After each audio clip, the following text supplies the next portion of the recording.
Reka dusoreze mu rugo mu karere k'ibiyaga bigari, akarere gafite amahirwe menshi yo gutera imbere. Amakimbirane hagati y'ingabo za Repubulika Iharanira Demokarasi ya Kongo n'imitwe yitwaje intwaro akomeje kuba ikibazo gikomeye ku kubangamira umutekano w'u Rwanda. Aya makimbirane yatewe ahanini n'uko Repubulika Iharanira Demokarasi ya Kongo habarizwa imitwe yitwaje intwaro irenga 200, yaba iy'imbere mu gihugu ndetse n'ituruka hanze, kandi imwe muri yo ikaba iri hafi y'umupaka w'u Rwanda.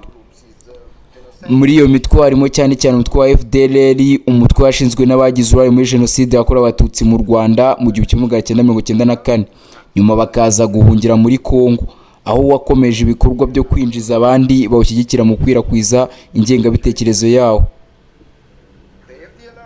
FDLR ni umwe mu mitwe izwi ku rwego mpuzamahanga kandi washyizwe ku rutonde rw'imiryango ihabwa ibihano. Uyu mutwe ukomeje kugaragaza ikibazo gikomeye ku mutekano w'u Rwanda, cyane cyane kubera ibirego by'uko waba ufashwa mu bikorwa, mu ntwaro, mu mafaranga ndetse no mu rwego rwa politike ubutegetsi bwa Kongo. Ikibazo cya FDLR ntikigarukira ku bikorwa byayo bya gisirikare, ahubwo n'ingengabitekerezo ya Jenoside gitwara. Iyo ngengabitekerezo ihujwe n'ibyo u Rwanda ruvuga ko ari gahunda yo guhindura ubutegetsi bw'u Rwanda, ngo yagiye igera no ku yindi mitwe itwaje intwaro yo muri Kongo.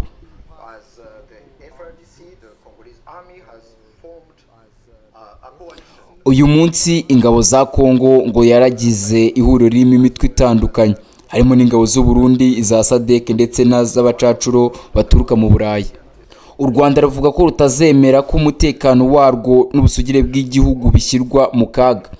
Niyo mpamvu ingamba zo kwirinda rufata ku mipaka yarwo ari ngombwa, kandi izo ngamba zizakurwaho igihe ikibazo cy'umutekano kizajya gikemutse. Ruzakomeza rwiteguye kugira uruhare mu gushaka amahoro arambye mu karere, kandi ko ruzakomeza kwitabira ibiganiro bigamije amahoro, harimo n'inama y'impande eshatu hagati ya RDC, u Rwanda n'umuhuza Angola yari iteganyijwe kuba ku wa 15 Ukuboza muri Angola. Hagiye habaho ibiganiro byinshi ku rwego rwa ba minisitiri, harimo ibiganiro 6 byibanze ku buryo bwo gukemura ibibazo by'umutekano w'impande zombi, cyane cyane ikibazo cyo guca intege FDLR no gukuraho ingamba zo kwirinda zashyizweho n'u Rwanda. Ariko kandi ibi ntibishobora kugerwaho mu gihe intandaro y'ikibazo kitarakemuka. Ibyo birimo gukuraho burundu FDLR ndetse no gukemura ikibazo cya M23 hakoreshejwe ingabo nzira ya politike burundu. M23 iriho ubu ni iya kabiri, kuko hari amakimbirane yabaye hagati ya 2012 na 2013, ariko icyo gihe ikibazo cyakemuwe mu buryo bwa gisirikare gusa, hatakemuwe impamvu nyamukuru zatumye kivuka.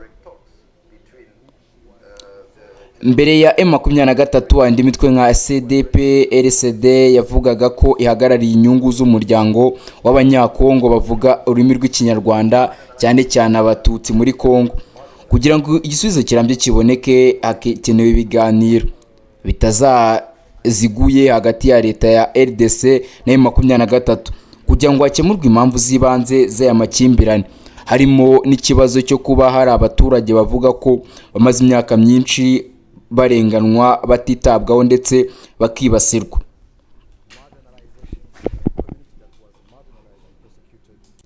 Uwo ni Minisitiri w'Ububanyi n'Amahanga n'Ubutwererane w'u Rwanda, Ambasaderi Jean Patrick Olivier Nduhungirehe, ni muri Chatham House. Niyo nama arimo rero, ubwo yarari kuvuga amagambo atandukanye, gusa yaje gukomoza ku kibazo cy'umutekano wo mu karere k'ibiyaga bigari ndetse no kuri FARDC, ubwo ni igisirikare cya Repubulika Iharanira Demokarasi ya Kongo, FDLR ndetse indi mitwe itandukanye hariya muri Repubulika Iharanira Demokarasi ya Kongo. Aho yavuze ko umutekano w'u Rwanda uhura n'ingaruka z'amakimbirane akomeje muri Burasirazuba bwa Repubulika Iharanira Demokarasi ya Kongo, aho habarizwa imitwe itwaje intwaro irenga 200. Yagaragaje cyane ko ikibazo cya FDLR, umutwe u Rwanda ruvuga ko ufite amateka yo kugira uruhare muri jenoside yakorewe abatutsi mu Rwanda mu mwaka w'1994 kandi ko ugikomeje kuba ikibazo kubera ibikorwa byarwo hafi y'umupaka w'u Rwanda. Ibi n'ubundi bisa n'ibyagiye bitangazwa n'imiryango mpuzamahanga itandukanye, kuko n'ubundi iyi M23 yafatiwe n'ibihano, ariko nuko leta y'i Kinshasa yo idashaka kugira icyo igikoraho.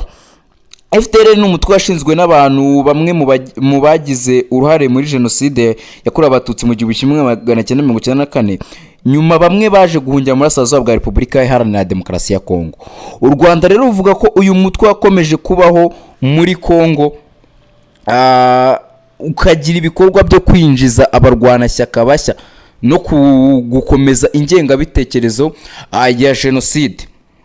U Rwanda kandi rukomeza kuvuga ko FDLR ari umutwe washyizwe ku rutonde rw'imiryango ihabwa ibihano n'amahanga, kandi ko kuba ukora hafi y'umupaka warwo ari ikibazo gikomeye cy'umutekano. Ku rundi ruhande leta ya Kongo yagiye ihakana ibirego by'uko yaba ifasha imitwe igamije guhungabanya umutekano w'u Rwanda. Ikibazo cya FDLR ni kimwe mu bibazo byagiye bigarukwaho mu biganiro hagati y'u Rwanda na RDC, aho u Rwanda rusaba ko uyu mutwe urangizwa burundu.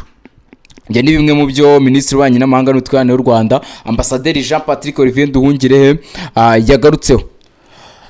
Kandi yavuze ko u Rwanda ku kibazo cya M23 rubona kidakwiye gukemurwa mu buryo bwa gisirikare gusa, ahubwo hakenewe ibiganiro bya politike bigamije gukemura impamvu z'ibanze zatumye amakimbirane agaruka, harimo n'ibibazo by'abaturage bavuga ko bamaze igihe abatitabwaho.